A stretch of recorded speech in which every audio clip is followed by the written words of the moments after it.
सबसे पहले भगवान भोलेनाथ के चरणों में प्रणाम करती हूँ, मेरा प्रणाम स्वीकार हो। आदि शक्ति माँ भवानी गौरा के चरणों में प्रणाम करती हूँ, मेरा प्रणाम स्वीकार हो। सभी देवी देवताओं के चरणों में प्रणाम करती हूँ, मेरा प्रणाम स्वीकार हो।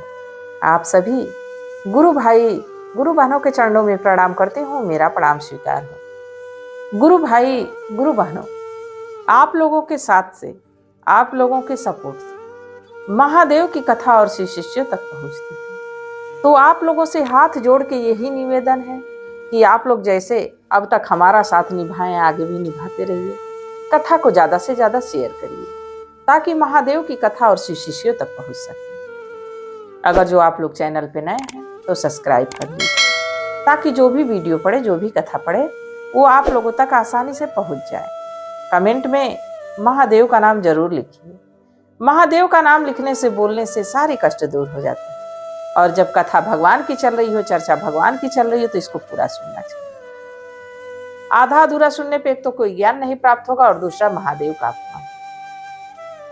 देखिए, जो हमारे भाग्य में, जो हमारी किस्मत में लिखा रहता है, उसको कोई बदल नहीं सकता है सिवाय भगवान के।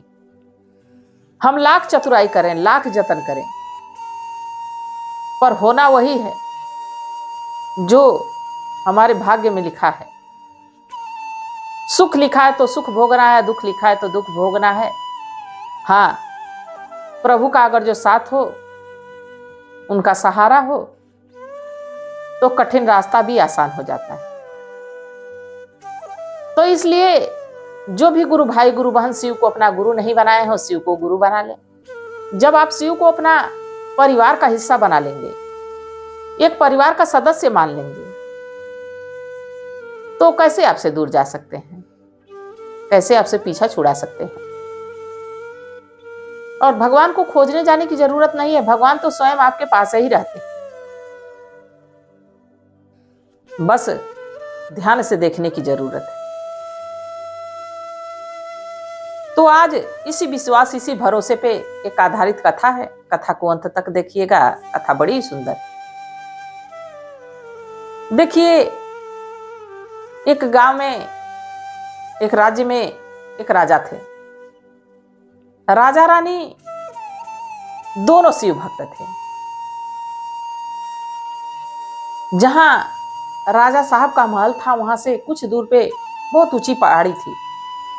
उस पहाड़ी पे शिव जी का एक बड़ा भव्य मंदिर था।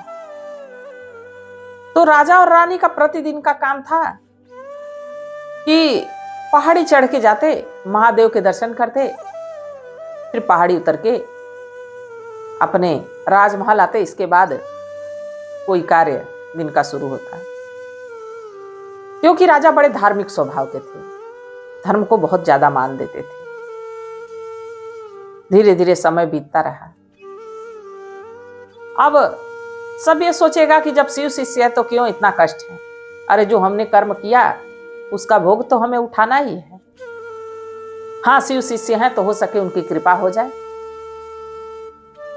अब राजा रानी को एक बड़ा कष्ट था, उनकी कोई संतान नहीं थी। बाकी कभी राजा रानी महादेव के दर पे जाके ये नहीं जताते थे, ये नहीं बताते थे कि हे प्रभु, हम दुखी हैं, हमारी संतान हो जाती, कभी नहीं कहते थे। निस्वार्थ भाव से महादेव की सेवा आराधना करते थे।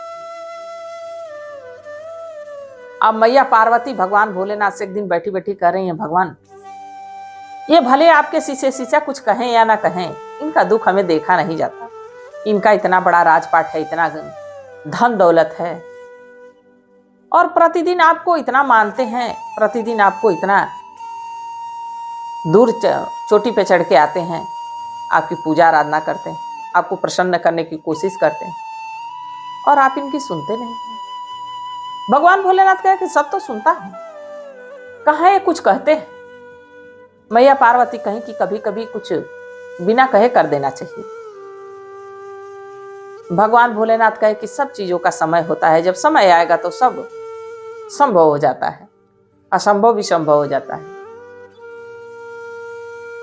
दोनों पति पत्नी बात कर रहे थे, तब राजा रानी उसी समय महादेव को जल अर्पण कर रहे थे, महादेव का नमः शिवाय का जाप कर रहे थे। अब जब अपने भक्त की बात हो रही थी, महादेव को रुक नहीं गया। महादेव चोटी वाली पहाड़ी पे दर्शन दिए राजा रानी को। राजा से पूछे कि राजन आपको क्या चाहिए? हम बहुत आपसे प्रसन्न है, आपकी तपस्या से बहुत प्रसन्न है। राजा साहब भगवान के चरणों में गिर पड़े, कहे प्रभु सब कुछ तो दिए हैं, हमें कि किस चीज की कमी है? कुछ नहीं चाहिए।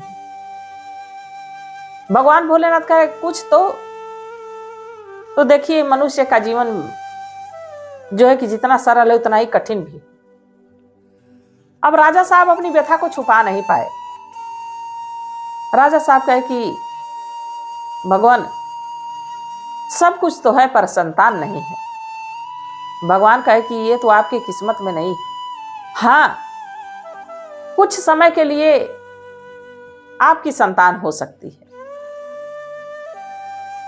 तो राजा साहब कहे कि कुछ समय के लिए? कहे हाँ, जैसे ही आपका बेटा का विवाह होगा उसको सर्प डसेगा और इस दुनिया को छोड़ के चला जाएगा।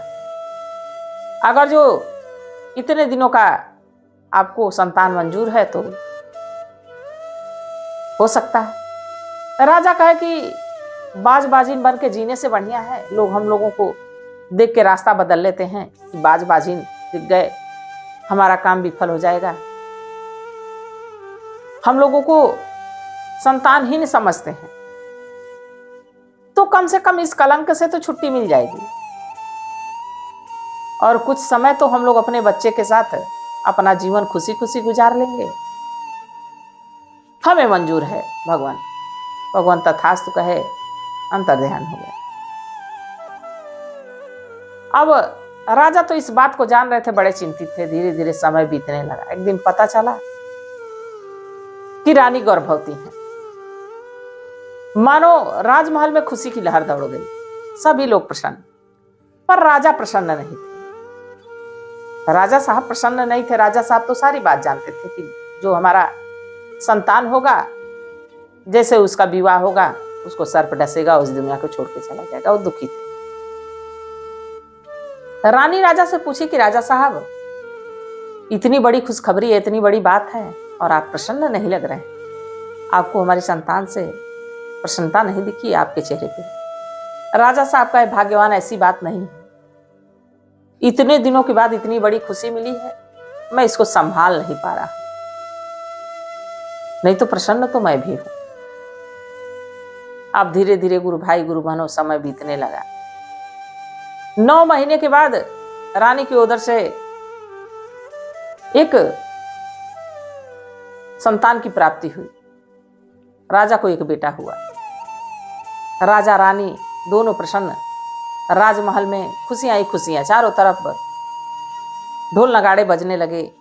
राजकुमार हुए, राजकुमार हुए, इस राज्य के उत्तराधिकारी हुए। अब राजा भी अपने बेटे के चेहरे को देख के सारी बात भूल गए कि इसको विवाह के वक्त मरना है। अब दोनों राजा रानी महादेव की पूजा आराधना करते और राजा इस बात को भूल भी गए कि हमारा बेटा कुछ ही समय के लिए। बेटे को पालने पोषने में, उसको सब गुण सिखाने में राजा भी लग गए। धीरे धीरे धीरे धीरे समय बीतता रहा।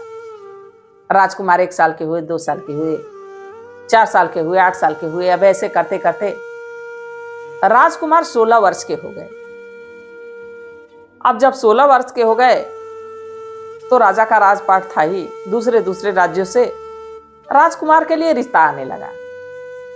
जब रिश्ता आना शुरू हुआ तो राजा को ये बात याद आ गई कि ओहो, हमारा बेटा तो जब भी विवाह होगा अपने सुहाग के सेज पे जाएगा, सर्प डसेगा और ये इस दुनिया को छोड़ के चला जाएगा। राजा बड़े चिंतित रहने लगे।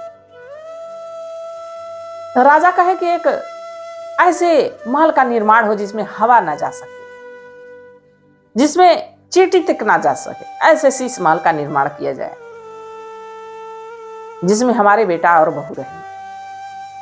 राजा सोचे कि सुहाग रात के दिन अगर जो ये बला टल गई, हमारा बेटा जीवित रह गया, तो फिर तो विपत्ति आनी नहीं।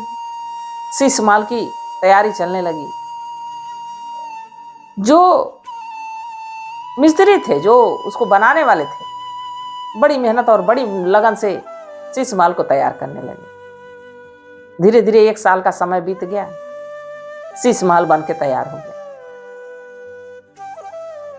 जब शीश महल बन के तैयार हो गया तो राजा भी तैयार हो गए कि हम अपने बेटे का विवाह अब कर देंगे। एक बड़ी सुंदर सुशील राजकुमारी से राजकुमार का विवाह हुआ। जब विवाह होके दुल्हन घर चली आई, चारों तरफ ढोल नगाड़े बज रहे हैं, खुशियां ही खुशियां, पूरे राजमहल में मंगल गीत हो रहा है, सभी लोग प्रसन्न हैं।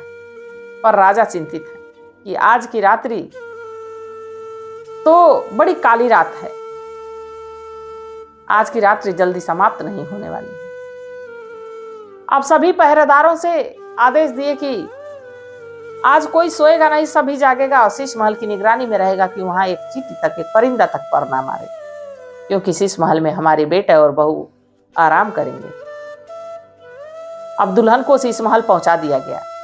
शाम हुई, राजकुमार को भी शीश महल में भेज के बाहर से दरवाजा बंद कर दिया गया वहां का, राजा के आदेश के अनुसार।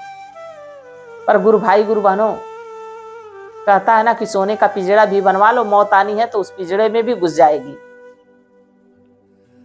अब जब रात्रि 12 बजा, यमराज के यमलोक में हलचल शुरू हो गई, क्योंकि राजकुमार को लाना था,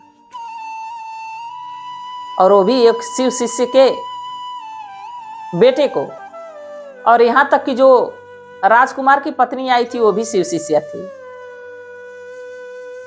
अब यमराज कह रहे हैं कि जाओ, अपने सैनिकों से कह रहे हैं जाओ राजकुमार के प्राण लेके आओ। सैनिक कहे कि हम लोग जाके वापस लौट आए, वहां एक हवा जाने के लिए छेद तक नहीं है, हम लोग जाएंगे कैसे? यमराज कहे कि अच्छा। अब यमराज अपना वज्रपात लेके चले और वज्रपात की कड़कड़ाहट से शीशा चनक गया। जब शीशा चनक गया तो यमराज जी नागिन को आदेश दिए कि जाइए, आप डसेंगी तभी राजकुमार की मृत्यु होगी। अब उसी छेद के सहारे गुरु भाई गुरु बहनों, नागिन तो घुस गई। पर जब नागिन गई, राजकुमार के चेहरे को देखी, राजकुमारी के चेहरे को देखी कि शिव शिष्या है, नागिन को भी बड़ी दया आने लगी। नागिन असमंजस में है कि कैसे मैं डसूं, इतना सुंदर सा मुखड़ा, सुहाग की सेज, अभी तो इसकी चुन्नी भी नहीं उतरी, अभी तो हाथ की मेहंदी, पैर की महावर भी नहीं छूटी और ये विधवा हो जाएगी। नागिन यही बात सोच रही है। तब तक राजकुमार का पैर लगा और नागिन डंक मार दी। जब नागिन डंक मार दी, राजकुमार की शरीर हिलने लगी, मुंह से झाग आने लगा। राजकुमारी जगी, देखी कि हमारे पति को नागिन डस दी। कहीं बहन, आज हमारे जीवन में बड़ा खुशी का दिन था। हम महादेव से आराधना किए थे, पूजा किए थे कि हे प्रभु, जो हमारा जीवन साथी हो, जैसा भी हो, हमारे पूरे उम्र हमारे साथ रहे। पर यहां तो जिंदगी शुरू होने से पहले ही खत्म हो गई। बहन, तूने क्या कर दिया? नागिन भी पश्चाताप के आंसू बहा रही है। कही बहन, मैं ये अपने मर्जी से नहीं की हूं, विधि का विधान जो है वो लिखा है वही हुआ। लाख करे चतुराई, विधि का लेख मीट ना जाए। अब नागिन बिल्कुल परेशान है। नागिन कही बहन, एक काम हो सकता है, अगर जो हम लोग महादेव के पास पहुंच जाएं तो महादेव जरूर इस समस्या का समाधान निकाल देंगे। तो कालों के काल है और ये नहीं जान रहे कि ये महादेव का ही कहा हो रहा है। अब नागिन एक उड़न खटोला मंगाई और उसी पे राजकुमार के बॉडी को रखी और राजकुमारी उसे बैठी, तीनों उड़ चले। उड़ते उड़ते उड़ते उड़ते कैलाश पर्वत पहुंचे। नागिन कुछ दूर पहले ही उड़न खटोले को उतार के और महादेव के चरणों में जाके अपने फन को पटक दी। कही प्रभु, हम तो अपराध किए हैं, हमारे अपराध की सजा किसी और को मत दीजिए, हमारे प्राण ले लीजिए पर हमारी बहन के सुहाग को लौटा दीजिए। भगवान तो सब जानते थे, पर पूछे कि किसका सुहाग लौटा दो। तो कही, हम धर्म से अपनी बहन मान चुके हैं, उसके प्राणों के बदले हमारे प्राण को ले लीजिए और राजकुमार के प्राणों को लौटा दीजिए। महादेव कहे कि देखो नागिन, जो होना से सो हो गया, अब कुछ हो नहीं सकता है। उनके बगल में बैठी थी मैया। मैया को किसी का दुख नहीं देख जाता है, खास करके औरतों का दुख उनको देखा नहीं जाता है, अश्रु देखा नहीं जाता। वो कही, भगवान ऐसा मत करिए, उसके प्राणों को लौटा दीजिए। अब भगवान भोलेनाथ कैसे मैया की बात को नहीं मानते। भगवान भोलेनाथ तथास्तु कहे। नागिन से कहे कि जाओ जहां डसी हो वहां 7 बार फिर से डसो, इसके बाद लड़का उठ के बैठ जाएगा। नागिन गई जहां अंगूठे में डसी थी, उसी पे डंक मारने लगी। जैसे डंक मारती गिर जाती, डंक मारती गिर जाती। 7वीं बार डंक मारी, नागिन वही अचेत होकर अपने प्राणों को त्याग दी और वो जो राजकुमार थे उठ के बैठ गए। मैया पार्वती कही कि प्रभु ये कैसी लीला है, एक अपने शिष्य को जीवन दान दिए तो एक की मृत्यु हो गई। भगवान कहे कि इसका कार्य यहीं तक था, इसका कार्य समाप्त हो गया, इस योनि से वो मुक्त हो गई और वो सदा के लिए वैकुंठ में रही।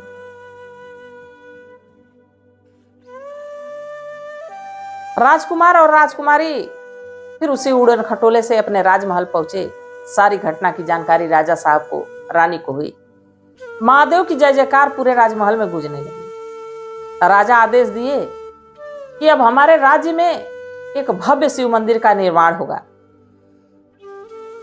और उसमें कोई कमी नहीं होगी और सारा धन हमारे राजकोष से लगे। तो गुरु भाई गुरु बहनों, वहां शिव की आराधना होने लगी। शिव में पूरा लोक हो गया। देखिए, राजा के भाग्य में संतान सुख नहीं था, फिर भी संतान सुख मिला। मृत्यु का योग था, वो भी टल गया। तो जब हम भगवान की सेवा में लगे रहेंगे, भगवान की आराधना में लगे रहेंगे, पूजा में लगे रहेंगे, तो भगवान जरूर हमारी मदद करेंगे। तो गुरु भाई गुरु बहनों, आप लोगों को कथा कैसी लगी जरूर बताइएगा।